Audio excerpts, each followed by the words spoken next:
Agradecemos a Jorge Melguizo su participación. Ahora pasamos a la sesión de preguntas y respuestas. Por ahí están mis compañeras con algunos micrófonos. Les pedimos nada más que cuando tomen la palabra puedan decir su nombre y la institución a la que representan. Gracias.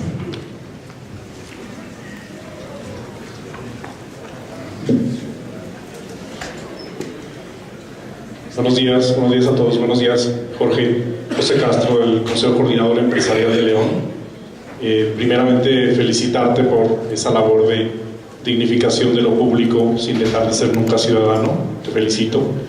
Y bueno, pensando en el tema que nos has comentado sobre la trayectoria de Medellín, a mí me sorprende mucho, y yo no sé si para el manual de una ciudad que quiera llegar a ser la ciudad de la innovación en el mundo, veo dos estaciones de esta ruta de Medellín, una el pisar fondo y otra el tomar por asalto de manera democrática la presidencia municipal. ¿Qué tenemos que aprender de Medellín en esos dos temas? Pisar fondo es como el semillero de los grandes proyectos transformadores sociales, cívicos, y segundo, el tomar la presidencia por parte de la ciudadanía. ¿Cuál es el mejor esquema o es el camino más seguro? Gracias. Bueno, Josué, voy a intentar responder muy brevemente a cada pregunta para que haya posibilidad de muchas. Nunca se sabe qué es pisar fondo. En Medellín llegamos a tener 20 muertos diarios como cifra máxima y siempre pensamos que un muerto diario era mucho, que un muerto semanal era mucho, que un muerto mensual era mucho, que un muerto al año era mucho, pero llegamos a tener 20 diarios. Entonces no nos damos cuenta cuál era el fondo. Hay una frase que dice que nunca es tan oscura la noche como antes del amanecer, y nosotros decíamos, pero es que nunca amanece. O sea, y era más y más oscura la noche. Entonces yo no creo que haya que pisar fondo, porque nunca sabemos qué es el fondo. Y uno podría decir simplemente que ustedes hagan de cuenta que ya pisaron fondo y sigan para arriba. O sea, tomen una decisión ciudadana. Ya, este fue el fondo, y de acá para arriba todo tiene que ser mejor. Porque, ¿qué más van a esperar? O sea, ¿a dónde está el fondo? No hay fondo. Segundo, yo sí creo que los ciudadanos y ciudadanas estamos convocados a tener una mayor participación en las políticas públicas, en cualquier nivel. Yo me siento muy satisfecho de lo que muchas ONGs hicimos en Medellín en los años 90, de consolidar un bloque con empresarios de la ciudad. Ayer lo comentaba el observatorio. Yo, como director de una ONG, miraba con mucho recelo a los empresarios, y los empresarios, como empresarios, me miraban con mucho recelo a mí como director de ONG. Decían estos ONGeros, comunistoides, izquierdosos, y nosotros decíamos estos empresarios, oligarcas, etc. Hasta que nos sentamos a mirarnos a los ojos y nos dimos cuenta que nosotros queríamos una mejor ciudad y que podíamos compartir y hacer acuerdos sobre lo fundamental, y que ni ellos eran tan oligarcas ni tan lo que pensábamos, ni nosotros éramos ni tan izquierdosos, ni tan comunistoides, ni tan ONGeros, ni tan malos como ellos nos veían. Y que, en fin, yo ayer le contaba a alguien que, por ejemplo, el presidente de la Escuela Nacional Sindical, tiene sede en Medellín, Luciano Sanín, hizo un acuerdo hace 6, 7 años, un acuerdo personal con uno de los dirigentes empresariales más importantes de la ciudad. Y dijeron, pase lo que pase de nuestras disputas entre sindicatos y empresas, cada mes nos encontramos vos y yo en mi casa o en tu casa. El principal empresario va a la casa del líder sindical, y el líder sindical va a la casa del empresario, y cada uno puede invitar a quien quiera a esa reunión, a conversar, a tomarse un aguardientico, a tomarse un ron, a tomarse un vino, a comer, a hablar de la vida, o sea, a hacer los acuerdos sobre lo fundamental. Creo que hay muchas formas de participación en política, muchas formas. Creo que experiencias como la del observatorio, insisto, a mí me encantan. Creo que es una forma de participar en política. Creo que los gobernantes tienen que tener esa claridad. Yo he dicho que a la democracia representativa hay que sumarle la democracia participativa y la democracia deliberativa. La democracia representativa no es suficiente. O sea, no se construye la democracia solo con democracia representativa. Hay que tener una democracia deliberativa y una democracia participativa muy fuerte. Y digo sumarle o incluso oponerle. Nosotros hemos sumado y hemos opuesto a la democracia representativa de la ciudad de Medellín. Esa es otra forma de democracia. Entonces hay muchísimas formas de construir. Por supuesto, a nosotros nos vino muy bien lograr llegar a la alcaldía de la ciudad, también, conformar un movimiento cívico independiente que lograra llegar a la alcaldía de la ciudad. Pero lo importante no es, cuando ganamos las elecciones, yo estaba en Washington, cuando ganó Fajardo las elecciones, yo estaba en Washington, haciendo unas gestiones para proyectos de cooperación internacional desde la ONG que dirigía en Bilbao. Y ese día, ardido de fiebre, bueno, ahora caigo en la cuenta que en todos los viajes me pasa algo, ardido de fiebre en Washington, saltaba en la cama sin poder salir, es octubre, estaba haciendo frío, y yo le escribí un correo a los compañeros de Medellín y les dije, ya se hizo lo más difícil que era ganar, ahora viene lo más duro, hacerlo bien. Porque podemos caer en el mismo error, no por ser un movimiento cívico, no estamos exentos de todas estas trampas del poder, de la soberbia del poder, de las mentiras del poder, etcétera, etcétera, etcétera. Todas estas trampas estamos sometidos a ellas. Sí. No sé dónde está el micrófono, por aquí hay gente pidiendo, por acá también hay otro. Sergio, soy Horacio Guerrero, del Instituto de Planeación del Estado. Comparto muchísimo de los temas que hoy expusiste. Y un tema que se ve en la experiencia de Mandela en la cárcel es precisamente la celda, que te hace reflexionar sobre ti mismo y darte cuenta de tu entorno y tu presente. Quisiera ver si nos puedes compartir un poco cuál fue tu celda y cómo tomaste conciencia. Sergio. Horacio, perdón. Muy buena pregunta, Horacio. Debería responder como les dije que deberían responder a la de ¿quién descubrió Colón? ¿Quién descubrió América? Cuando usted le pregunte quién descubrió América, ¿qué dice? Colón. Bueno, entonces yo digo que un niño debería responder, uy, profe, comparto con usted la duda. Qué maravilla de pregunta, profe. Esa pregunta es una buena.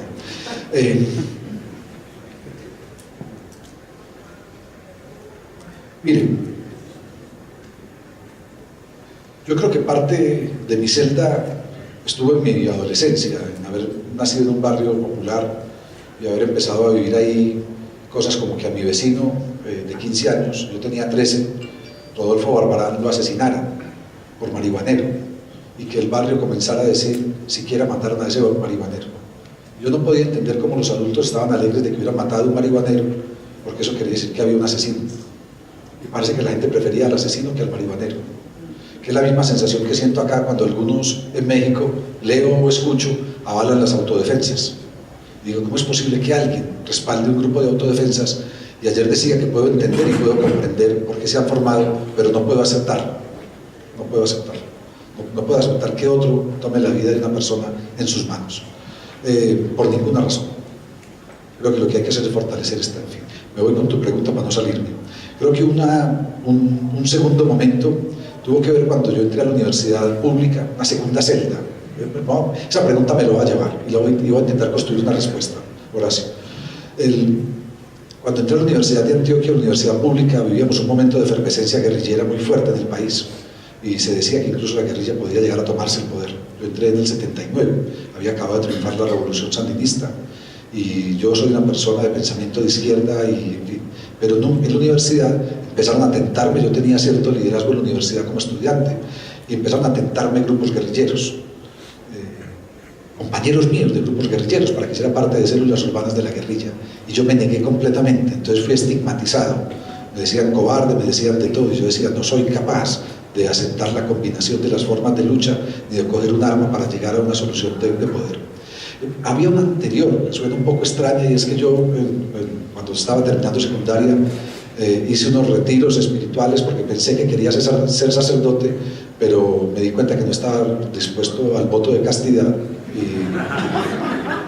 Pero en serio, o sea, creo que siempre lo digo, suena un poco chistoso, pero creo que si no hubiera habido voto de castidad yo hubiera terminado de sacerdote. Algunos dicen que esto se parece como a un telepredicador. Entonces yo creo que finalmente lo que estoy haciendo es intentando, o sea, voy a construir una propia iglesia.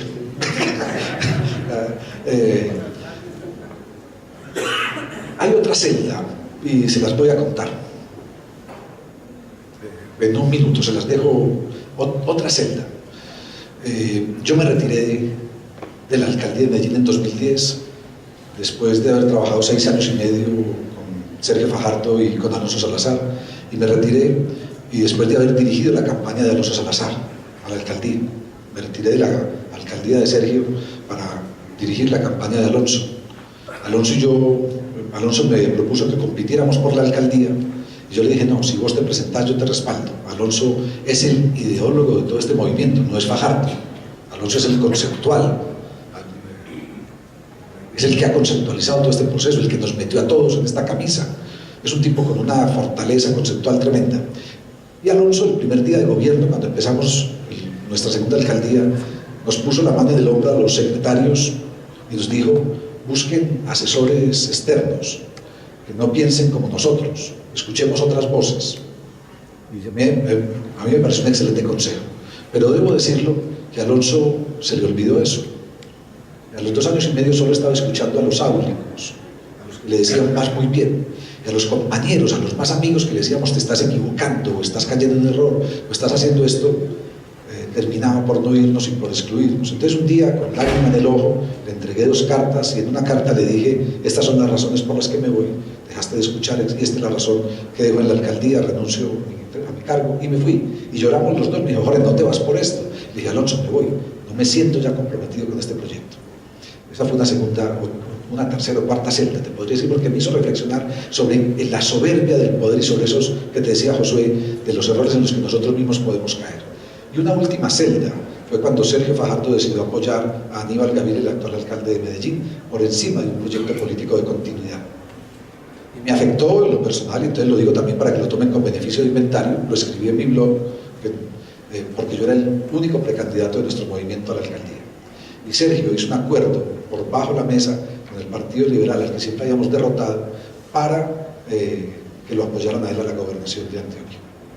Y yo no podía entender que el fin justificara los medios. Y se habló de muchas razones, y en fin, y yo pasé por fundamentalista, y me fui, ¿cierto? Me fui, retiré el partido nuestro decidió no tener candidatura a la alcaldía. Entonces se lo decía a los del observatorio,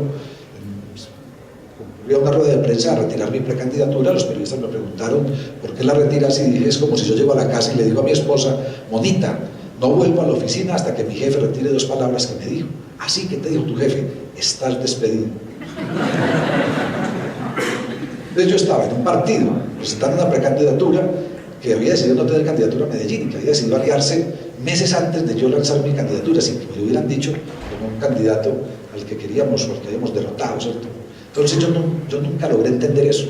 Pero esa otra celda me ha servido mucho para construir este otro proceso del que estoy, de una reflexión también profunda. Y hoy estoy empezando a acompañar a una mujer de 37 años que acaba de ser vicealcaldesa de este alcalde.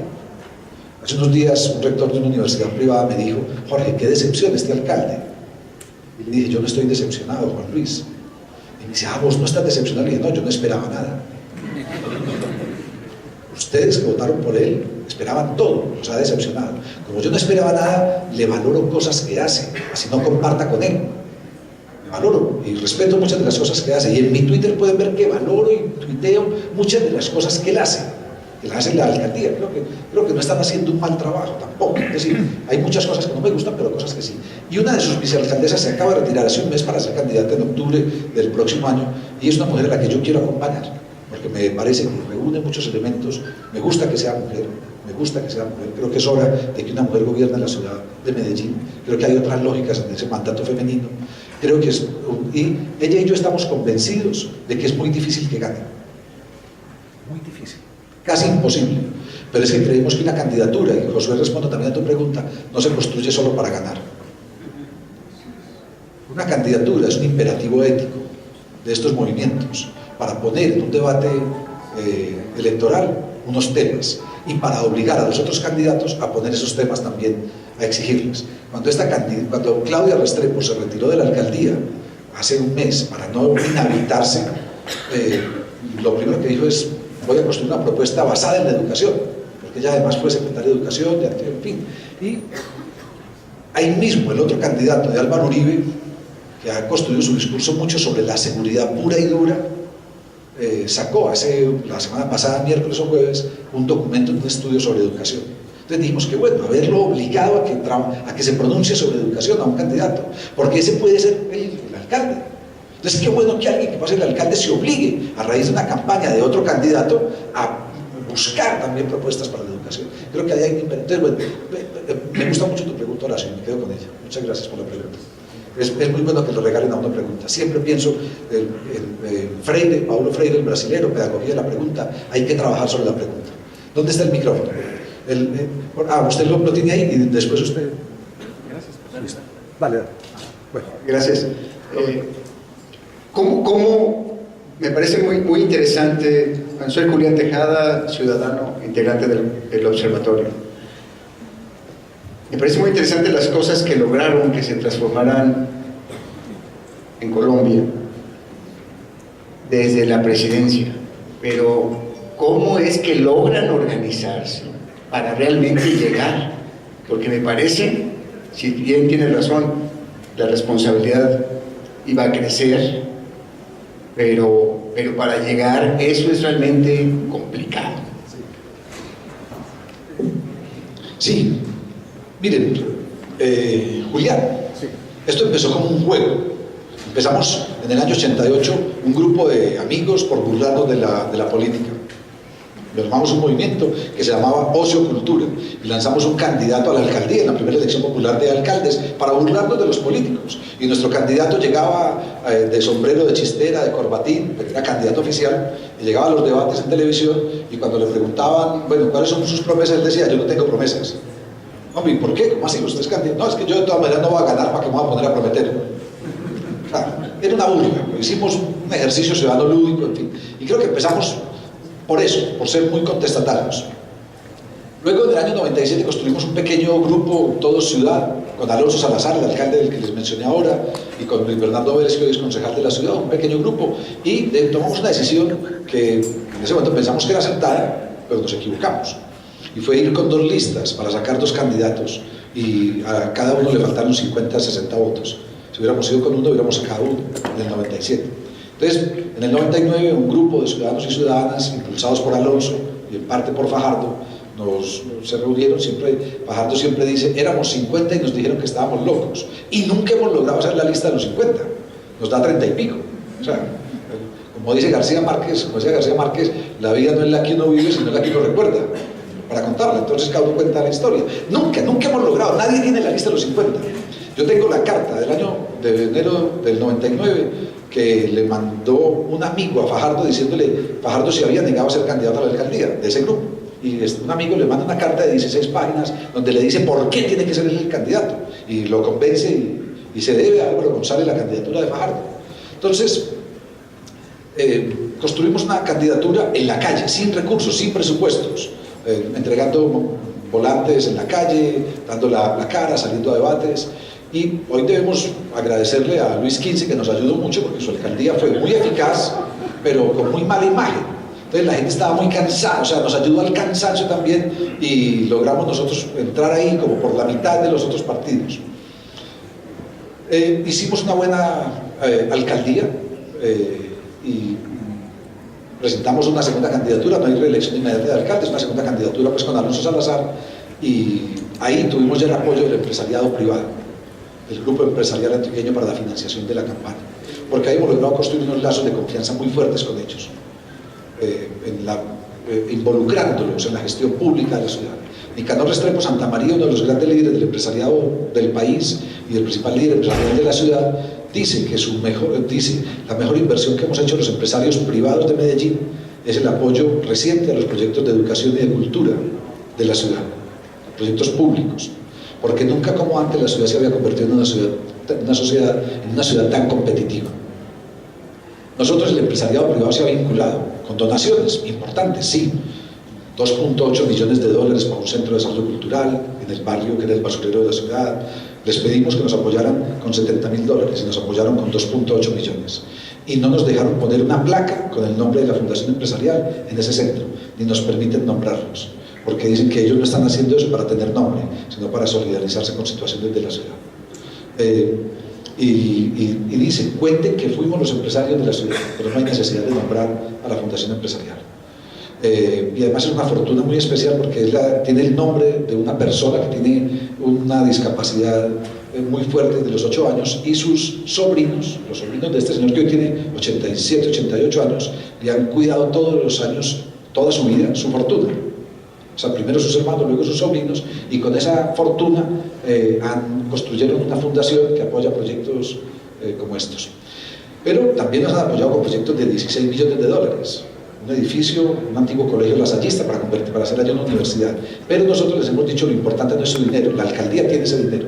Lo importante es su pensamiento, lo que ustedes saben hacer, su experiencia, y los hemos vinculado a las juntas directivas de los proyectos. O sea, hay otra relación. ¿Pero por qué esos 50 cómo se aglutinan? Esos 50 nos aglutinamos en un café. En un café, nos aglutinamos en un café y dijimos, señores, es hora de que hagamos política electoral activa y de que nos decidamos a arreglárnosla por esta ciudad. Simplemente. Y empezamos a redactar documentos y a producir cosas entre nosotros y a buscar quién sabía y a vincular gente y a emocionar, a juntarnos con otros aparte, o sea, a invitar a la fiesta, al baile. Nosotros en Colombia se utiliza coloquialmente la fiesta, vamos a hacer una fiesta de traje, pero el traje no es esto, sino el traje es lo que uno lleva. Yo traje esto, yo traje esto, yo traje esto. Entonces le pedíamos a cada uno que viniera a la fiesta, que trajera una propuesta, un documento, un análisis, en fin, entonces hicimos esas propuestas. Allá hay una pregunta y luego la tuya, sí. Primero felicitarlo y agradezco a Dios las diosidencias que lo hicieron venir aquí y que nos hicieron estar aquí. Yo quisiera pedirle un consejo con la experiencia que tiene. Hace unos días vi en las redes sociales, en internet, que hay ideas en las que quieren criminalizar a quien critique al gobierno o a los partidos, en aras de cuidar la imagen pública. Yo quisiera que nos dijera las consecuencias de eso y cómo podríamos evitarlo, si es que... Primero, es una estupidez. Una estupidez, o sea, es una barbaridad. Es una barbaridad. Si un político no quiere que lo critique, pues váyase a su casa y enciérrese y no sea político. O sea, es que tenemos el derecho a la crítica, tenemos el derecho a la protesta. Pero incluso es que un político debería ver en la crítica y en la protesta una oportunidad. Una oportunidad. O sea, yo crezco cuando me hacen una crítica, cuando me hacen una pregunta. O sea, crezco ahí. No, y tengo que tener... Es que eso pasa por la soberbia de los gobernantes. O sea, primero por la estupidez y segundo por la soberbia. Lo que ustedes tienen que hacer es impedir que eso pase. Ojo, y hay una forma que se me ocurre y es el humor. Les recomiendo, denme un segundo, les voy a poner algo.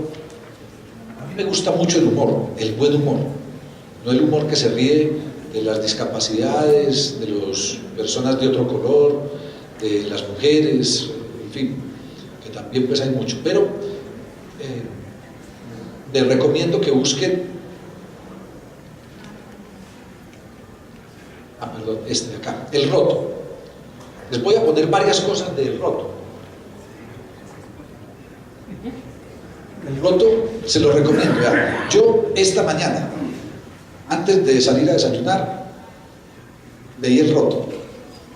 Es casi que un mantra para mí todos los días. Todos los días entro al periódico El País de España y aunque no tenga tiempo de leer nada más, leo El Roto. Un intelectual español que es una maravilla, de los poquitos que anticipó la crisis, en fin, y les muestro algunas, perdón un segundo, les muestro algunas caricaturas, miren esta, cuando disminuye la actividad aumenta el activismo, cada estrato ideológico tiene sus huesos, es curioso, cuando tengo un micrófono delante me cambia la voz y se me distorsionan las ideas, en este. Cuando el militar se inclinó sobre el mapa, se hizo de noche en toda la comarca. O sea, hay que utilizar el humor para denunciar esas. Cuando murió el jornalero, sus deudos esperaron. Esta salió hace unos días a raíz de la muerte de la duquesa de Alba. ¿A quién le interesa que se muera la duquesa de Alba? O sea, y nos ponen a todos a hablar de la duquesa de Alba, hasta en esta conferencia. Cuando murió el jornalero, sus deudos esperaron varios días la llegada de los medios. Pero ante la tardanza y en vista de que ya empezaba a oler, procedieron a enterrarlo. Una cosa tremenda, tremenda. O sea, es por una desigualdad igual para todos. Eso es El Roto. No solo es una neurona engreída, proclamó el neurólogo. Es eso. Las primeras víctimas de las independencias son las disidencias, a raíz de todo lo de Cataluña. En fin, o sea, podría seguir, porque me encanta recogerlas. Si no se puede cambiar el sistema económico, al menos cambiamos de economistas. Es una maravilla. En fin, el artista emergente. Este es una maravilla. En fin, el humor. Entonces, recurrir también al humor, recurrir a las redes sociales. Miren, no hay político que resista un meme. ¿Ustedes saben qué son los memes? Es lo que quieren, es lo que quieren criminalizar, claro, pero por eso no hay político que lo resista. Por eso lo quieren criminalizar. Entonces hay que volver todo eso un meme. Hay que burlarse de eso. Hay que burlarse, hay que ganarles con su estupidez. Hay que volverlos más estúpidos. Hay que desenmascararlos. Hombre, ayer decía, entre otras, que ustedes tienen una tara con las máscaras tremendas. El Zorro, el comandante Marcos, el Chapulín, los luchadores, este Broso, ¿cómo es? Una cosa rarísima. Eso es rarísimo. En fin, entonces hay que desenmascarar, hay que quitar las máscaras. Y el humor ayuda a desenmascarar. Las redes sociales, el ingenio. Es impresionante uno ver, miren, en el Mundial de Fútbol, yo no soy futbolero, entonces veía las transmisiones del Mundial, pero estaba pendiente de los memes por el ingenio. Y cuando el 7-1 a Brasil mostraban la cancha inclinada, ¿se acuerdan? Entonces, y la fabricaban ahí mismo. Yo decía, hay gente, hay que poner ingeniosos a que produzcan, a burlarse de eso. Es decir, una medida estúpida hay que responderla con sorna. Si fuera una medida inteligente había que responder de una manera también. Pero una medida estúpida, es una medida estúpida. Hombre, si pasa eso, hablaría muy mal de ustedes, no del presidente. Hablaría muy mal de ustedes como sociedad donde dejaran que eso pasara. Eso es, el que le tiene miedo a la crítica es el tirano. Chávez repele las manifestaciones a bala. Pues Maduro. ¿Se acuerdan la frase de Maduro? Cuando llegó al poder a los 10, ¿cuál de las frases? Una de las frases que dice es que no, nosotros, los anteriores robaban más que nosotros. Una maravilla, o sea, un tipo muy honesto, hay que reconocerlo. Vos, una pregunta. De México que decía que robaba poquito. Ok, muy buenos días. Antes que nada, gracias licenciado Luis Alberto, gracias al Observatorio Ciudadano por la invitación. Soy Elizabeth Medellín, represento a la Cámara Nacional de la Mujer del Estado de Guanajuato. Recientemente me dieron ese nombramiento. Lo felicito, gracias por ocuparse de nuestro país. La pregunta, bueno, muchas cosas de la pregunta ya fueron contestadas, pero me quedo con esto. Ahorita con la representación que tengo me sumo a esta ocupación, ya no preocupación, veo que el licenciado ha estado ocupándose todo el Observatorio Ciudadano. Me atrevo a hacerle una pregunta y más que nada es como un mensaje de conciencia para nosotras las mujeres, ¿verdad? Que ahorita estamos luchando por la igualdad, que las luchas no son, como que son mentiras esas luchas, como que son tapadera a lo que realmente está sucediendo. No sé en Medellín en esos tiempos cómo actuaron las mujeres, si usted nos puede abundar un poco, porque siento esa responsabilidad y creo que sí debemos de sumarnos, ¿verdad? O sea, ¿qué está sucediendo? ¿Qué vamos a hacer? Y lo que hagamos, que no es nada más hacerlo, sino que con eso conlleva una responsabilidad y una conciencia de que tiene un objetivo de un cambio. Gracias. Elizabeth, además Medellín, que es muy... ustedes se pusieron de acuerdo, usted para hablar de Medellín, usted para el apellido. Entonces, bueno,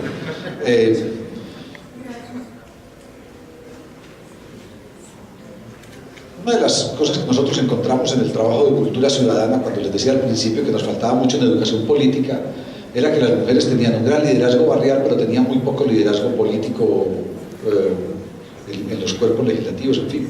De hecho, hoy en el legislativo de Medellín solo hay 2 mujeres, entre 21 concejales, y una candidatura femenina todavía se considera inviable por mucha gente solo por el hecho de ser mujer. Una sociedad muy conservadora y bastante machista.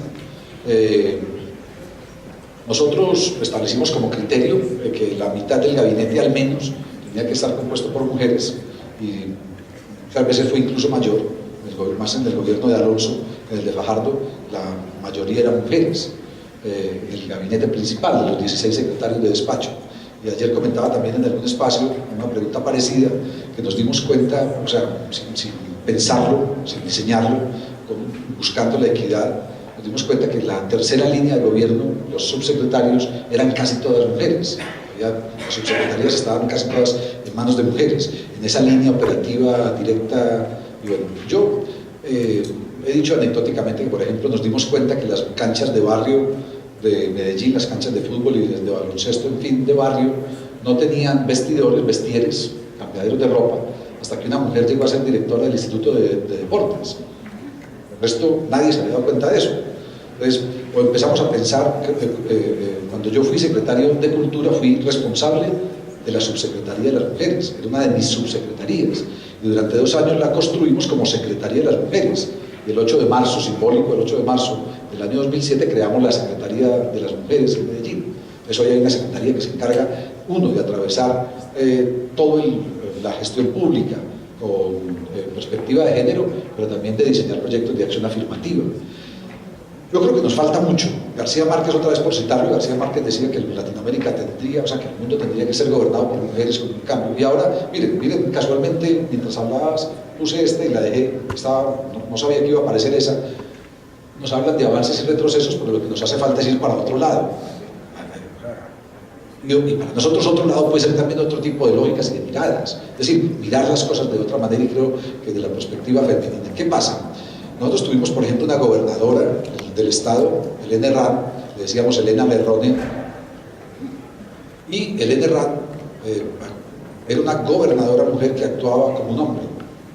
O sea, no por el hecho de que una mujer sea gobernante actúa con un criterio de mujer. No estoy diciendo con un criterio femenino, sino con un criterio de mujer. Muchas veces, yo no sé por qué, es decir, por el mimetismo o por la presión, terminan gobernando con la misma lógica masculina, que en muchos casos es una lógica perversa por la gestión de las ciudades. Entonces, yo no te sabría decir mucho más. Miren esta. No te sabría decir mucho más, pero bueno. Por allí había otro, sí. Allá Adriana, sí. Allí y otro, sí. Sí. Buenos días a todos. Mi nombre es David Beltrán. Yo soy presidente de Colonos. Me hicieron favor de invitarme aquí. Yo vengo de una colonia. ¿El nombre tuyo es? David Beltrán, servidor tuyo. Yo vengo de una colonia que está por la 10 de Mayo, que es un polígono de pobreza extrema. Yo digo que la pobreza no es sinónimo de ignorancia, es sinónimo de olvido y de falta de oportunidades. Nosotros, para poder tener una calle pavimentada, necesitamos cooperar, necesitamos dar dinero, y vivimos en una colonia de pobreza extrema.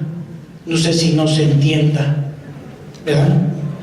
Para que nosotros podamos tener un pavimento en nuestra calle, tenemos que pagar una participación al gobierno para que esa calle se pueda pavimentar. Es increíble y me parece muy respetable y te admiro. Y no hablo, te admiro como hombre, pero te admiro más como funcionario público, porque me doy cuenta que tú lograste pasar la barrera de la soberbia, del poder, y te volviste una persona humilde como servidor público, porque como hombre ya lo eres y lo veo y lo destacas siempre. Yo te agradezco que vengas a este marketing, porque yo vi a autoridades aquí, sí, vi a Ramírez Barba, vi al señor Medina, vi a muchas gentes, sí, que ni siquiera una ocasión que fuimos a visitarlos tuvieron el orgullo de recibirnos para pedir algunas cosas que necesitábamos. Me invitaron a este lugar y me dijeron que viniera solamente yo. Me hicieron que hablara por teléfono y me registrara, y cuando llegué aquí mi nombre no apareció. Y me explico. Yo entiendo, y de veras los admiro a todos ustedes como empresarios que están aquí, pero les reprocho que sea esto nada más un marketing para ustedes. pónganse en nuestros zapatos, échenle ganas. Gracias. David, muchas gracias. Voy a hacer dos comentarios. Uno que no tiene nada que ver, pero utilizo la palabra marketing para tomar un ejemplo. Hace unos días una amiga argentina me escribió y me dijo: Jorge, una hermana mía quiere estudiar marketing de ciudades, ¿qué le recomendás? ¿Qué le recomendarías? Y le dije: yo le recomendaría que no estudie. Que si va a estudiar marketing de ciudades, mejor que no estudie. Que estudie algo de transformación de ciudades. Y que estudie algo que le ayude a transformar las ciudades. Y las ciudades, cuando se transforman, se venden solas. Porque muchas veces a mí me han preguntado, en un contrato que tengo con el gobierno de la ciudad de Buenos Aires, desde abril del 2012, para una asesoría a la Secretaría de Hábitat e Inclusión, David, me preguntaron, cuando fuimos a firmar el contrato, le dije a la secretaria de Hábitat, a Marina, que nos habíamos conocido esa semana, le dije: Marina, antes de firmar el contrato, tenemos derecho a una pregunta cada uno. Y eso depende de si firmamos o no. Me dijo: listo. ¿Cuál es tu pregunta? Y le dije: aquí hay corrupción o hay transparencia. Y me dice: Jorge, yo soy transparente, mi equipo es transparente, la Secretaría de Hábitat, que está recién creada, se crea con un criterio de transparencia. Pero también te digo, no me preguntes para los lados o para arriba. Y las dos respuestas me gustaron, por la transparencia de la respuesta. Y dije: listo, yo firmo. ¿Y cuál es tu pregunta, Marina? Y me dijo: ¿lo de Medellín es cierto o es marketing? Y le dije: hombre, todo lo que yo te voy a mostrar en PowerPoint es mucho menos de lo que vos vas a ver cuando vas a Medellín. Medellín se recorre con el mapa de la emoción y con el mapa del asombro. Se recorre, y los que han tenido la posibilidad de ir lo han visto y lo han vivido. Y yo digo que la ciudad se recorre conversándola, viendo todo esto realmente allí y buscando con cada vecino, con los David, con los Julián, preguntándole a cada uno, con los Josué, preguntando a cada uno por las cosas que pasan en cualquiera de los barrios, y la gente te va construyendo el relato, sin ocultarte nunca el dolor. O sea, no es un marketing, te cuentan la realidad que está viviendo.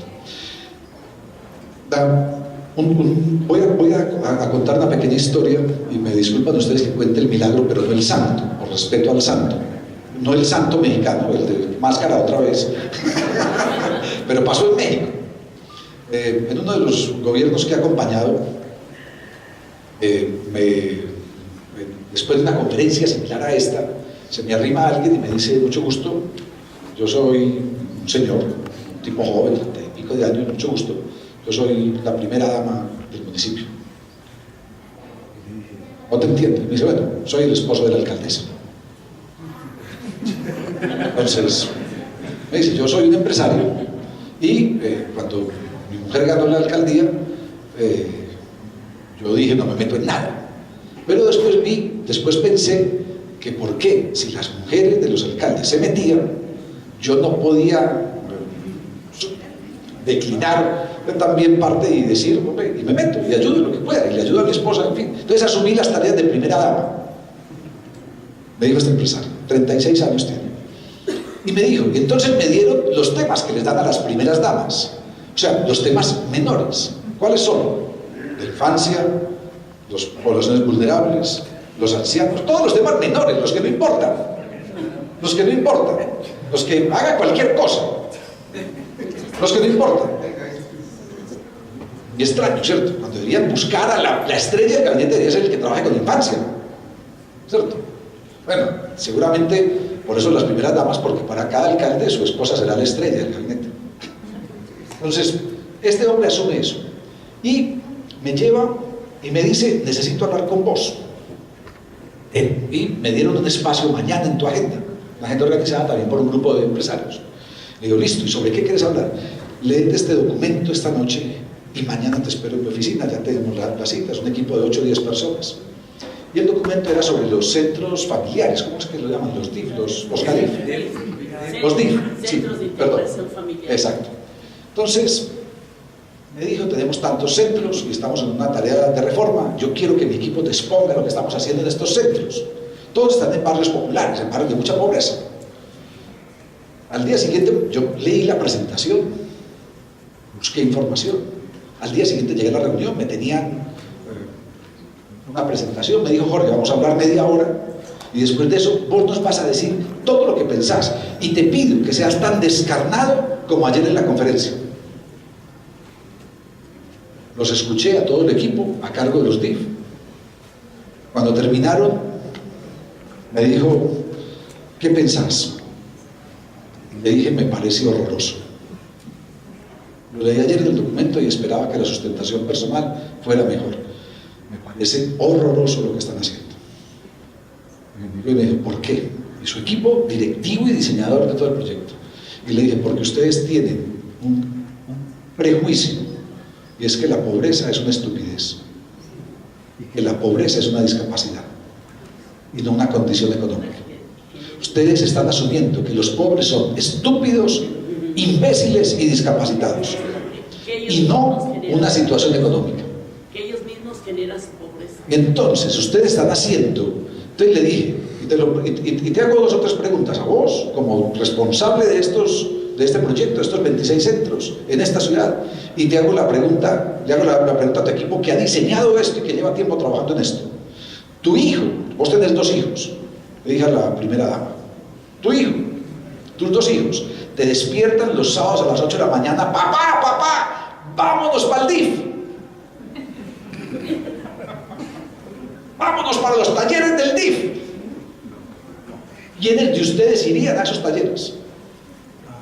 Están hechos esos talleres para mantener a la gente en la pobreza, no para que sea una puerta de oportunidades para la superación de la pobreza. Eso no es, o sea, esos centros tienen que lograr ser un lugar donde un niño de 8 años cuando entre diga, uy, ¿qué es esto? Una plataforma de lanzamiento a la luna. Sí, o sea, siquiera pase esa puerta, donde una señora de 70 años cuando entre diga, uy, qué maravilla, yo por qué no había venido a esto. O sea, tiene que poderse encontrar. Pero es que los talleres que estaban ofreciendo eran de pintada de uñas. ¿Quién sale de la pobreza pintando uñas? No sé, tal vez una actriz de cine o de televisión. Hace novelas y le da para comprarse una mansión. No sé, tal vez. No sé, muy raro, tal vez. O sea, no sé. O sea, tal vez. Tal vez, o sea, a lo mejor esa es la nueva innovación mexicana. Uñas, como factor de solución de la pobreza. No sé, o sea, pónganlo en el observatorio. Hagan en el observatorio Marcela, pintada de uñas como indicador de superación de la pobreza. Fabricación de bolsas de basura. Fabricación de escobas de barrer. O sea, las 3 o 4 cosas de siempre. Panadería. Y uno dice, bueno, momentico. O sea, entonces saqué yo un folleto que llevaba del Centro de Desarrollo Cultural de Moravia, construido. Lo invito todavía a que busque Moravia. Si me da su correo le mando información, en un papelito, con la palabra que tenía que dejar del observatorio. Y si tiene un correo, me da su correo, yo le mando información sobre Moravia, Centro de Desarrollo Cultural de Moravia. Se las puedo dejar, Marcelo, una información también en el computador para que ustedes busquen. Don Google, que lo sabe todo. Moravia, Centro de Desarrollo Cultural de Moravia. Y en el Centro de Desarrollo Cultural de Moravia encuentran un pequeño video de 6 minutos. Cuando entran a YouTube, Centro de Desarrollo Cultural de Moravia, entre todos los videos que aparecen, el primero que aparece en YouTube dice La Casa de Todos y dura 6 minutos 17 segundos. Vean, en ese centro llevaba el folleto en ese momento de la programación de 20 páginas, el barrio que era de mayor pobreza y violencia en Medellín en el 2004, el basurero público de la ciudad, personas desplazadas por las violencias, todo. Y ese centro, 2.8 millones de dólares que mencioné ahora de donación de los empresarios, ese centro hoy abre todos los días del año, cierra 25 de diciembre y 1 de enero. Van 1.400 personas diarias a ese centro. Tiene escuela de danza, tiene escuela de música sinfónica y hacen orquesta de salsa y orquesta de tango y otras cosas, 400 músicos, tiene ludoteca, tiene salas de exposición, tiene un centro de memoria barrial, tiene muchas cosas.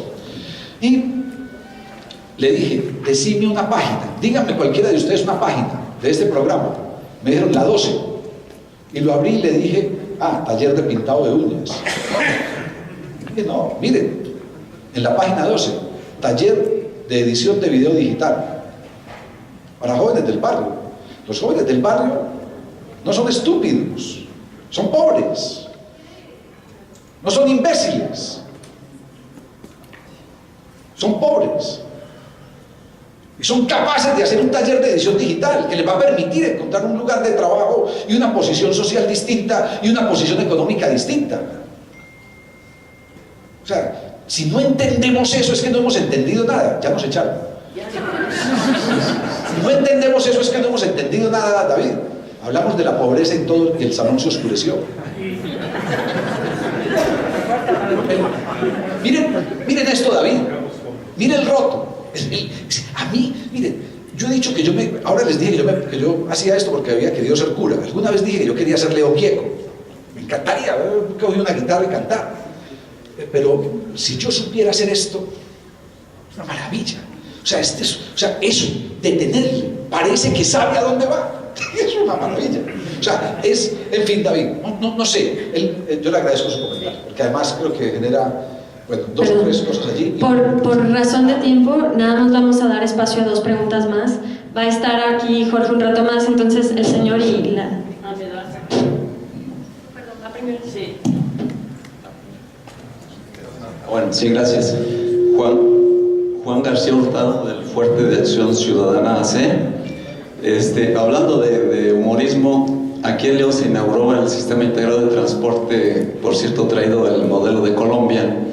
Y cuando lo fue inaugurado, Vicente Fox dijo que era el mejor transporte del mundo, en una de sus declaraciones, ¿verdad? Entonces ahora, al paso de los años, pues los ciudadanos nos quejamos todavía del mal servicio, lento, contaminante. A diario nos encontramos carteristas, yo los he visto personalmente ahí, y pues las autoridades nos dicen que es un transporte, sigue siendo, como dijo Fox, ¿no?, el mejor del mundo. Pero viene a esto porque hace rato nos dijiste que los problemas son de todos, ¿no? Yo me pregunto, ¿nosotros en qué hemos fallado? O sea, nosotros estamos denunciando, poniendo en Facebook los problemas y no hacen caso. Entonces, ¿en qué estamos fallando nosotros? Si partimos de que los problemas es responsabilidad de todos, ¿verdad? Gracias. Creo que es eso, Juan. Creo que finalmente la reflexión es esa. Insisto, nosotros en Medellín hasta que no hicimos esto que se produce acá, y ayer lo hablábamos con Luis Alberto, antenoche en las primeras cenas de Luis Alberto, después del sobandero, esta noche me amenazaron con que me llevan otra vez donde ellos, o sea, volvería a gritar el león.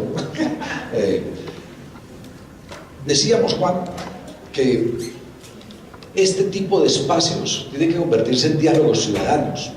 Ayer una periodista me dijo, hombre, si usted pudiera definir por etapas lo que ha pasado en Medellín. Yo le decía, bueno, primero, reconocimiento del problema, parece terapia de pareja. ¿Qué problema tenemos? O sea, no lo ocultemos, no seamos tan estúpidos de ocultar. Segundo, un diálogo ciudadano amplio de todos los sectores sobre ese problema. Entonces, el ejercicio simple. ¿Quiénes de ustedes tienen aquí un teléfono con cámara bueno, saquen sus cámaras de fotografía, saquen su teléfono, sáquenlo, por favor, saquen su cámara, saquen todo su cámara y les pido que tomen una foto de este salón, la que quieran, a donde quieran, tomen todos una foto. Listo, ponemos esa foto en la pared y hacemos una pregunta: ¿cuál de estas fotos es la verdadera? Pero cada una está hecha desde un punto de vista distinto. Lo que necesitamos es poder encontrar esos puntos de vista distintos, porque cada uno cree que tiene un solo punto de vista y que su punto de vista es mejor que el otro. Miren, yo toda la conferencia he tenido un punto de vista distinto al de ustedes. Estoy de pie. Hombre, ustedes son muy desconsiderados, como decimos en Colombia. Ustedes me han dicho, Jorge, sentate, tenés el pie apoyado. Nadie, ninguno me lo ha dicho. Ustedes me debieron haber dicho, Jorge, si querés nos paramos todos para que vos no te sientas tan mal. ¿Cierto? Nada. En fin, ¿cómo? Entonces, realmente, en eso, Juan, en los puntos de vista, aquí, en ese diálogo ciudadano por construir, creo que necesitamos encontrarnos. La gente que piensa distinto. Miren, con la misma reflexión del alcalde Aníbal Gaviria en Medellín, yo no comparto el alcalde, ¿no? Yo no voté por él. Su hermana, que soy amigo de su hermana, el día de las elecciones, Sofía, que hoy es senadora de la República, me dijo: Jorge, ¿le dijiste a tu gente que viniera a votar por Aníbal? Le dije: no le dije a nadie que viniera, cada uno verá por quién vota. Ah, pero vos votaste por Aníbal. Y le dije: Sofía, vos no sabes que el voto es secreto, especialmente cuando es en blanco. Y yo: me no jodas, Jorge, pero ¿cómo? Le dije: claro, yo no creo en tu hermano. Le dije: yo no creo en tu hermano, no me gusta, no es el alcalde que yo quiero para esta ciudad, ¿cierto? Entonces, digamos, sin embargo, no tengo ningún problema en reconocerle públicamente cosas que hace, que va acertando, así como le señalo otras en las que no. Absolutamente ningún problema con eso. O sea, creo que esos diálogos ciudadanos con los gobernantes hay que construirlos permanentemente. Digo, yo no creo que el gobernante sea tan malo que se equivoque en todo, ni tan bueno que esté acertando en todo. Y eso tiene que tenerlo en cuenta la ciudadanía, independientemente de su color político, pero también tiene que tenerlo en cuenta el gobernante. Y hay que poderlo aceptar. No sé, o sea, creo que la reflexión es cómo construir ese diálogo. Juan García, o sea, además tiene un nombre y apellido muy mexicanos. ¿Cómo construir ese nombre, esa reflexión, ese diálogo permanente? Cuando nos sentamos a conversar en Medellín, la segunda cosa que hicimos fue unos foros anuales Medellín Alternativas de Futuro, 92, 93, 94, 95, en la década del 90. Medellín Alternativas de Futuro, diseñados entre todos. ¿Qué opinión, qué posición tienen los empresarios sobre esto? ¿Qué posición tienen las ONGs más radicales? ¿Qué posición tienen las ONGs más intermedias? ¿Qué posición tienen las organizaciones comunitarias de base? ¿Qué posición tiene David, Josué, Horacio? ¿Qué posición tiene cada uno? Y encontrémonos y hagamos acuerdos sobre lo fundamental. Creo que todos ustedes acá, a todos los convoca una sola cosa: cómo mejorar a León. Si no, no estarían aquí. Y al país. Pues, y al país, sí, eso, y al país. Es lo único que los convoca. Si no, ¿para qué vienen un jueves a escuchar a un paisa echándoles cantaleta y hablándole raro? Solo ese, o sea, todos, independientemente de dónde están convocados por eso. Entonces no tendría que ser tan difícil ponerse de acuerdo en esas cosas. Pero, ojo, yo salí de la alcaldía el 16 de julio del año 2010. Yo les he dicho, no tengo carro, no sé manejar. Al día siguiente estaba montado en un bus y me miraba la gente y me decía: ¿qué hace aquí montado en un bus? ¿Por qué no puedo montar en un bus? Alguna señora incluso me dijo: a usted no le dio ni siquiera para un carrito. No le dio siquiera para un carrito. O sea, entonces, asumir el comportamiento normal, ¿cierto? Normal. O sea, una cosa que somos personas, o sea, no somos funcionarios. Es muy especial porque además los que hemos ejercido la política, así no la ejerzamos, seguimos siendo llamados políticos. Es como los alcohólicos, como si no nos pudiéramos zafar de eso. Ustedes políticos toda la vida, políticos toda la vida. También me siguen definiendo como político. Yo hoy soy un asesor, un consultor, hago ejercicio académico, hago de telepredicador. Eso. Pero sí, o sea, creo que esa es la reflexión, Violeta, que hay que hacer. O sea, ¿qué es lo que pasa que no somos capaces? O sea, ¿cómo es posible? Y piensen, además les hago una reflexión que va hacia otro lado. ¿Cómo es posible que teniendo al frente algunas veces a gente tan estúpida, la sociedad no reaccione de una manera inteligente? O sea, no sé. Casualmente,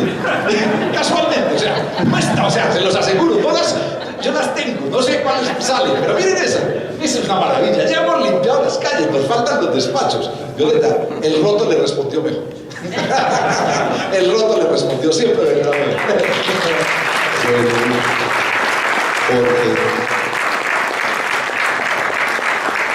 Como ves, estoy aquí como placa de camión hasta atrás. Pero me voy a presentar, Jorge. Soy Ismael Flores Hernández. Quisiera felicitar a Observatorio Ciudadano, por supuesto, por haberte traído. Qué padre beso, Jorge. Envidia de la buena. Y fíjate que soy una persona jubilada, por eso te puedo aguantar hasta el día de mañana, que nos quedemos. Ya me decían, espérese al final para platicar con él, pero quisiera yo compartir esto contigo porque eres un garbanzo de libra, quizá muy pesado, pero estás aquí con nosotros y esta es la razón de mi participación. Estás en un pueblo, actualmente, a pesar de que, como te dije, soy jubilado, Dios me dio la oportunidad de vivir 2 momentos en mi vida que han sido trascendentales y tú los tocaste. El primero, que estuve en el movimiento de 68, soy egresado de una escuela pública de la UNAM y en ese mosaico de culturas aprendí lo que tú hace rato decías que tomaste de Marx: no hay que decir, hay que hacer. Y hoy el hacer para mí significa echar a perder muchachos. Es una metáfora que digo cuando ya a esta edad, este kilometraje avanzado, Jorge, suelo hacer, echo a perder muchachos. Soy maestro universitario.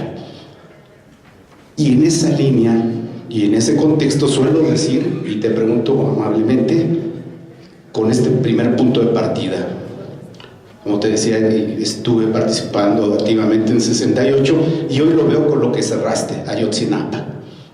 Mi mujer es de Guerrero, para ir a Ayotzinapa para la tierra de mi mujer tengo que pasar por Ayotzinapa y cada que paso recuerdo todo lo que nos has dicho de tu pueblo, de tu tierra. Y regresando al punto de partida con mis alumnos, suelo decirles que hay que investigar la historia para no equivocarnos. Entonces, ¿por qué estás aquí? Una de las razones, desde mi punto de vista muy humilde, nada más te comentaría que existe un santo muy poderoso que ya lo has invocado, que es Google, en donde te pediría, ya nada más como reflexión, que vieras la historia de nuestro pueblo, los chichimecas. Y cuando empezamos a ver esa historia de raíces que tú mencionabas, podrás observar por qué León, Guanajuato es como es.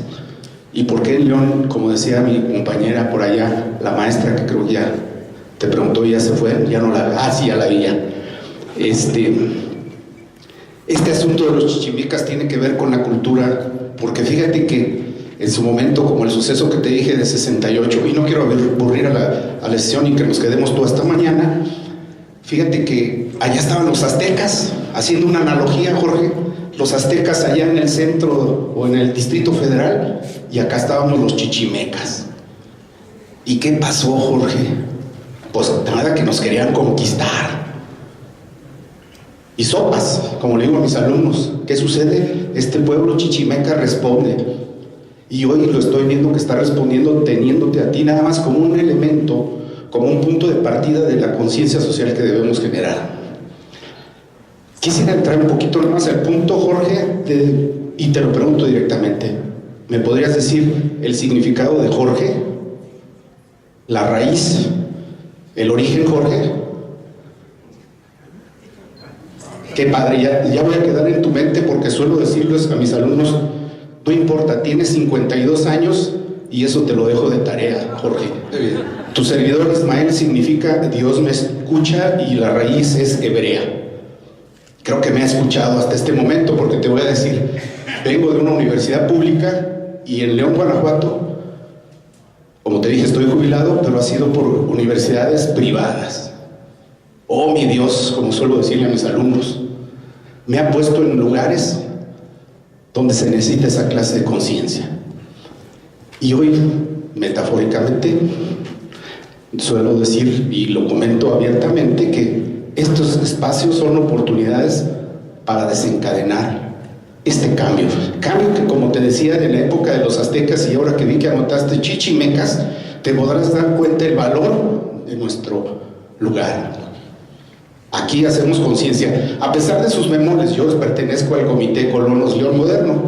Es una colonia, León Moderno, vas a saber, Jorge, creada paradójicamente en el 68, cuando era yo un humilde estudiante que protestaba. En aquella época los medios dijeron 40 muertos en la Plaza de las Culturas. Hoy nos dicen Ayotzinapa, nos rebasa en récord 43. Y hablan de desaparecidos. No nos quieren decir la cruda realidad, pero ya es otra cuestión a investigar. ¿Por qué investigar? Porque fíjate que en nuestro país sucede, como en todos lugares pienso, que mientras en el norte trabajan, hablo de mi país, México, la zona norte pegada a los Estados Unidos, mis colegas los norteños son trabajadores, mis colegas los sureños son bailadores, la pachanga en el sur, nada más estiran su mano y ahí está una palmera, una sombra y a disfrutar. Mientras que aquí, Jorge, en el centro donde estás ahora, ya con poquito auditorio, pensamos. Esa es la característica del centro, Jorge. Pensamos. Y bueno, finalmente cierro con esto porque tienes ahí unos, decías tú, esta es una cultura muy interesante. Yo te recomiendo a un paisano que es Calderón, te lo voy a obsequiar, porque suelo decirle a mis alumnos que la literatura más barata o económica es el periódico. Y aquí tienes, te regalo el cartón de Calderón con mucho cariño. Le puse humildemente un cariño para ti. Muchas gracias, hombre, Israel. Israel es otra connotación. Jorge, muchas gracias y felicidades. Y me haces pensar algo, y es también del mayo del 68, en una frase que se popularizó en el mayo del 68 francés, no es el de Tlatelolco, en México, y es: seamos realistas, pidamos lo imposible. Es la frase que apareció como eslogan de los estudiantes. Entonces yo siempre creo que hay que ser realistas y hay que pedir lo imposible. Entre otras, cuando empecé a coquetearle a la que hoy es mi compañera desde hace 30 años, no me paraba bolas. ¿Cómo le dicen ustedes? No me hacía caso. No me pelaba. Y pues, tenía novio, se iba a casar, llevaba 3 años, y yo enamorado de ella en silencio, y escribiendo, al contrario de Neruda, en vez de los 20 poemas de amor, una canción desesperada, escribía 1000 canciones desesperadas y un poema de amor, y era sufriendo en silencio. Y éramos amigos, éramos del mismo grupo, y yo me inventé un amor de otra persona para hablar, pues para poder llorar con los amigos, ¿cierto? Entre ellos ella. Y bueno, cuando ya se descubrió todo, pues cuando yo pensé que ella no sabía, pero se había dado cuenta desde el primer día.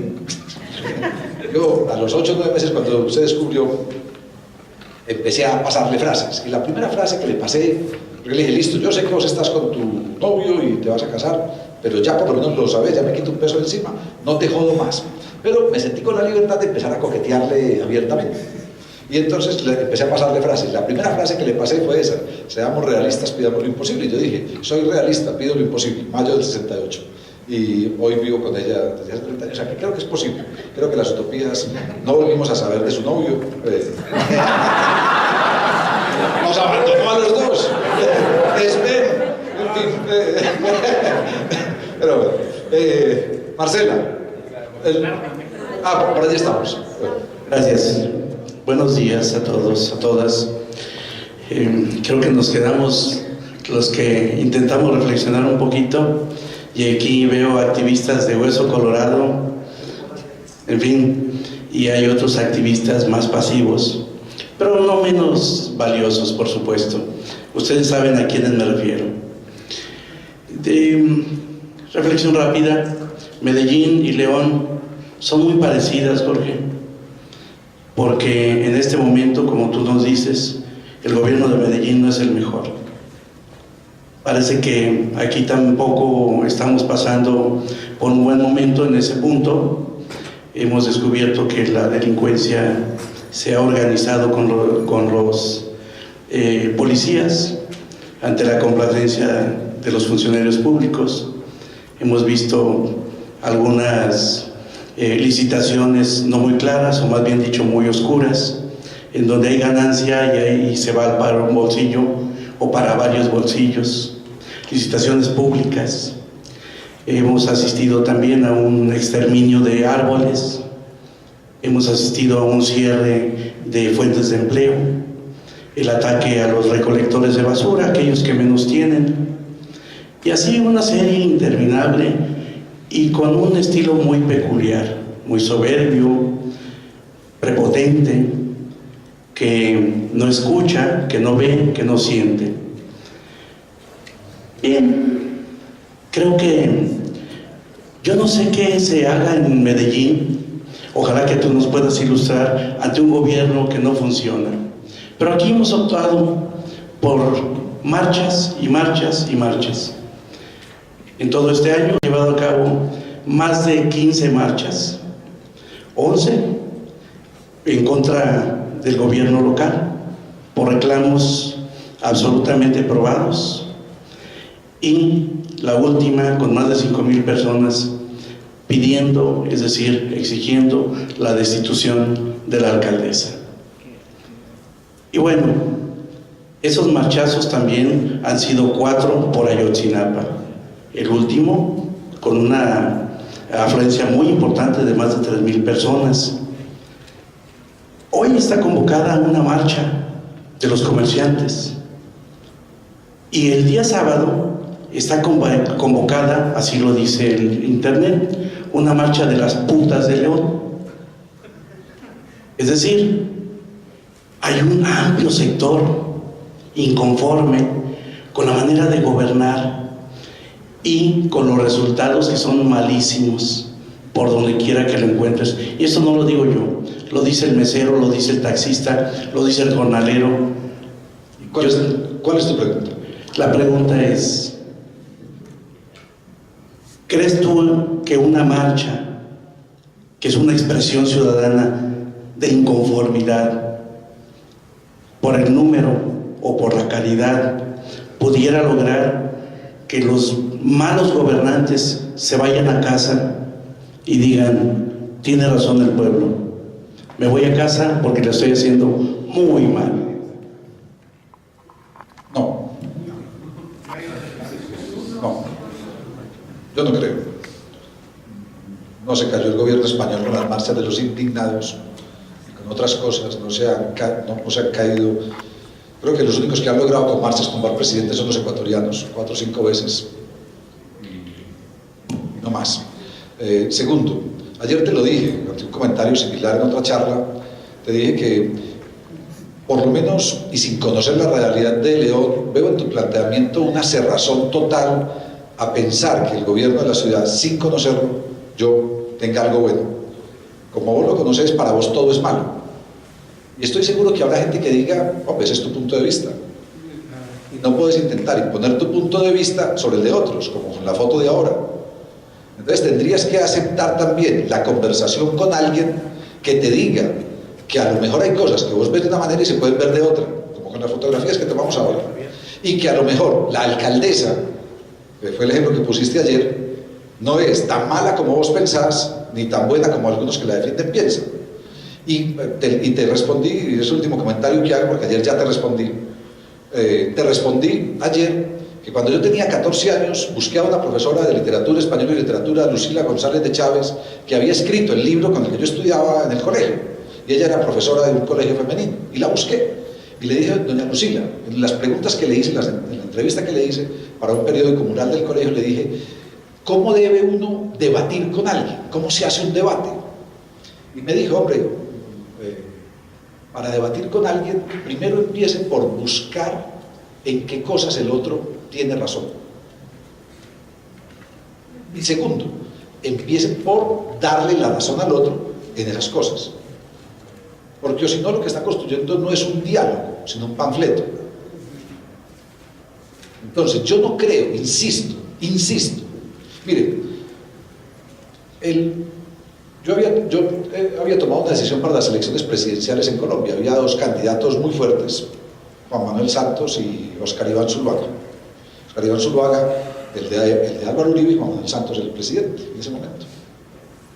Yo voté en las elecciones presidenciales en primera vuelta por otra candidatura. Siempre dicen que hay que hacer un voto efectivo, y yo sabía que iba a perder. En mi vida, en mis 52 años, solo una vez he ganado una elección que fue para alcalde de Alonso Salazar. El día de las elecciones de Fajardo les dije, estaba en Washington en un hotel, y no voté por él, y los amigos míos me lo agradecían, porque siempre había perdido cuando votaba. Entonces, y la única vez que voté que gané fue por Alonso. El resto, siempre he perdido elecciones, y sigo votando, no me importa, sigo votando, voto a conciencia, no por comodidad. Entonces, voté en la primera vuelta por uno, y dije, en la segunda vuelta van a quedar Juan Manuel Santos y Oscar Iván Zuluaga. Me pareció horroroso Oscar Iván Zuluaga, el de Álvaro Uribe, y me parece desastroso Juan Manuel Santos. Voy a votar en blanco. Y con la familia hemos compartido, vamos a votar en blanco en las elecciones presidenciales. Pero en la primera vuelta ganó Óscar Iván Zuluaga, es decir, Álvaro Uribe, y se nos pararon los pelos a medio país. Dijimos, no puede ser que repitamos el esquema guerrerista, el esquema trabiliario, el esquema mafioso, el esquema paramilitar de Álvaro Uribe. No puede ser, no puede ser. Entonces, 8 días antes, y ante el temor, como familia, con mis hermanos, con mi mamá, dijimos, bueno, vamos a votar por Juan Manuel Santos. Y yo estaba dando una conferencia en el Pacífico colombiano 8 días antes de las elecciones, y la población de allí, pues que me conoce, en fin, me dijo, Melguizo, ¿qué vas a hacer el día de elecciones? Y les dije 4 cosas. Me voy a levantar, me voy a duchar, voy a ir a votar por Santos y después vomitaré. Entonces me decían, ¿y vos a Santos por qué vas a votar? Y dije, porque es una persona que ha defendido la institucionalidad por encima de lo que no defendió Álvaro Uribe. 2, porque es una persona que está comprometida con un proyecto de paz, con una guerrilla que no se vence a bala, porque ya el que la quiso vencer a bala durante 50 años no ha podido el gobierno. Y le saqué argumentos. Es decir, sin gustarme Santos, era capaz de encontrar muchos motivos para que me gustara. Entonces yo a vos te invitaría, sin conocerte a vos, solo por la pregunta tuya de ayer y de hoy, en la insistencia que haces con tu pregunta, o con el calificativo que haces de la alcaldía, y ayer te dije, no conozco a la alcaldesa, no tengo el gusto de conocer a la alcaldesa, me gustaría conocerla, hubiera sido muy rico que viniera hoy, pero yo te invitaría a que intentaras, como ejercicio, saber qué de bueno está haciendo la alcaldía. Porque yo, previo a esta visita, busqué mucha información sobre León y hay proyectos que la alcaldía está haciendo que me gustan y que no los descalificaría. Entonces creo que en ese nivel hay que encontrarse, porque lo otro es panfletario. Lo otro es panfletario. Y creo que para un diálogo hay que empezar a construir esa otra reflexión. Y por aquí hay una última pregunta, ¿cierto, Marcela? Sí. Buenos días, soy Dolores. Primero, soy ciudadana. Segundo, soy madre. Y tercero, soy empresaria. Creo que han hablado representantes de diferentes organizaciones, pero siempre he estudiado en una escuela privada. He tenido muchas bendiciones durante toda mi vida. Creo que como empresarios, los empresarios y los que tenemos una condición económica que nos da muchas oportunidades, tenemos una mayor responsabilidad. Me horroriza Ayotzinapa, me avergüenza la pobreza que vive en mi país. Sin embargo, creo que todos tenemos una responsabilidad y un trabajo que hacer. Los empresarios tenemos la responsabilidad de mirar a nuestro alrededor y tratar de hacer un cambio y de mejorar la vida a los que tuvieron menos oportunidades. Y las personas que están en otro nivel económico también tienen la responsabilidad de trabajar con nosotros, de aportar, porque no se trata nada más de recibir, sino de también trabajar hombro con hombro para que todos juntos nos sintamos orgullosos de lo que estamos haciendo. Yo he visto que cuando a la gente se le da siempre todo, ni siquiera lo cuida. Entonces todos, dentro de nuestras posibilidades, debemos de trabajar. Y creo que muchos empresarios estamos con ese punto de vista, con esa visión, no nada más de ser, porque eres empresario o porque estudiaste en una escuela privada, sino porque eres ciudadano, porque eres papá, porque tienes hijos y porque lo que nos preocupa es dejar el país que vamos a dejar a nuestros hijos. Gracias. Dolores, mira, yo creo que merece el aplauso. Y es, hay una frase que dijo un suizo, el que era el dueño de la fábrica de asbesto, y esa frase se popularizó, y es: no puede haber empresas exitosas en sociedades fracasadas. Es la comprensión que tiene que haber. Es decir, el fracaso de Medellín, a los que peor les salía como negocio eran los empresarios. Puede ser. Entonces, que una ciudad no funcione. Yo ayer contaba un ejemplo de una empresa que era de Medellín, siempre tradicional, familia de Medellín. La vendieron hace unos pocos años al grupo Casino Carrefour del francés, la gran cadena de supermercados, de almacenes éxito colombiano. Nació en Medellín, en fin. Y esta empresa, hace unos años, su presidente, Gonzalo Restrepo, que sigue siendo el presidente ahora con el grupo francés, contó en una asamblea ante accionistas la Asamblea de Accionistas, contó esta historia, dijo, los resultados no son buenos, la crisis de Lehman Brothers nos ha golpeado mucho el mercado mundial, explicó todo, la economía, tenemos menos utilidades que las de siempre, y la Junta Directiva me pidió que despidiera a 3.000 empleados de los almacenes en todo el país. Yo dije que no, y con el permiso de la Junta estoy contando esto, en la Junta, en la Asamblea, de los medios. Dije que no los iba a despedir, porque si con ellos estuvimos en las buenas, vamos a estar en las malas. Y que en este momento de crisis es cuando los empresarios tenemos que ser más solidarios con nuestros trabajadores.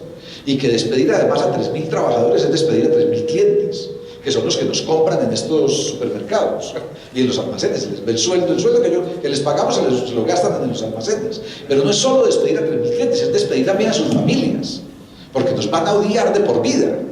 O sea, entonces no, tenemos una responsabilidad. Y entonces puede que este año no ganemos o ganemos menos o perdamos, pero es que ya ganamos. Entonces ahora vamos a compartir. O sea, hay que establecer también unos mecanismos de qué tipo de sociedad estamos construyendo. Y algo que cuando mencionaste lo de la escuela privada, pude haber dicho ahora cuando me llevé las manos a la boca al ver que había 4 o 5 personas que habían estudiado en colegio público y el resto en colegio privado, o que llevaban a sus hijos a colegio público, perdón, y no a colegio privado. Lo decía, voy a contarlo como lo dije en otra ciudad de México. Estaban 100 personas, un almuerzo con 100 personas. Ese mismo almuerzo me salió la historia de los centros de formación familiar y eran 14 alcaldes y alcaldesas de una región, varios diputados y empresarios. Es un almuerzo. Cuando hice esta pregunta sobre la educación y sobre la salud, pregunté quiénes de ustedes llevan a sus hijos a la educación. Nadie. Cuando pregunté quiénes de ustedes van a la salud pública, nadie. 1 o 2. Cuando pregunté quiénes habían venido en transporte público, nadie. Entonces, estaban sirviendo el almuerzo y me fui hacia un mesero. El mesero no se había dado cuenta ni siquiera de las preguntas, estaba haciendo su oficio. Y le dije, discúlpame, te interrumpo un segundo. ¿Vos cómo te llamas? Juan. Juan, te voy a hacer 3 preguntas y me contestas como quieras. ¿Vos llevas a tus hijos a la educación pública o privada? Pública. ¿Vos usas la salud pública o privada? Pública. ¿Vos viniste en transporte público o privado? Público. Y dije, hice un silencio y dije, miren esto. Este hombre podría decir que Juan no tiene más opción que utilizar lo público. Si me voy a la respuesta de ustedes, ¿debería elegir lo público? No por descarte, sino por opción. Debería. Les dije, pero lo grave son ustedes, 14 alcaldes, diputados, que tienen la responsabilidad de lo público y no confían ni siquiera en lo que ustedes hacen. ¿Cómo será la desconfianza de lo que ustedes hacen que no son capaces de ir a la salud pública, a la educación pública, a usar el transporte público? Entonces, ¿para qué lo están haciendo? O sea, esa es la reflexión que tenemos que hacer nosotros, todos. Ayer decía en una conferencia en la Universidad de la Prepa que Vancouver, Canadá, es la ciudad que lleva 3 años ganándose el primer lugar como la ciudad con más alta calidad de vida según Naciones Unidas. Y una de las razones para esa alta calidad de vida es que el 70% de la población de Vancouver usa todos los días el transporte público. O sea, va a sus sitios de trabajo, de estudio en transporte público, no en transporte privado. Pregunto, yo nunca he ido a Vancouver, ¿será que no tienen transporte privado los de Vancouver? Claro que no, tienen. Pero usan el transporte público, es más eficiente, es más económico y es más seguro. Por eso es más eficiente, es más económico, es más agradable, eso me encanta esa expresión. Miren, ustedes no saben lo que yo disfruto del transporte público. Nunca mejor dicho para decir lo que voy a decir. Meterse en una burbuja, en una tonelada de chatarra que es una burbuja, y aislarse del mundo es muy fácil. El transporte público, ahí está la ciudad, está la vivencia, los olores, los sabores. O sea, hay muchas cosas. Entonces uno dice, bueno, o sea, creo que hay que hacer un gran esfuerzo en esta Latinoamérica nuestra porque lo público sea no o sea, que sea una opción, que yo pueda optar, no un descarte.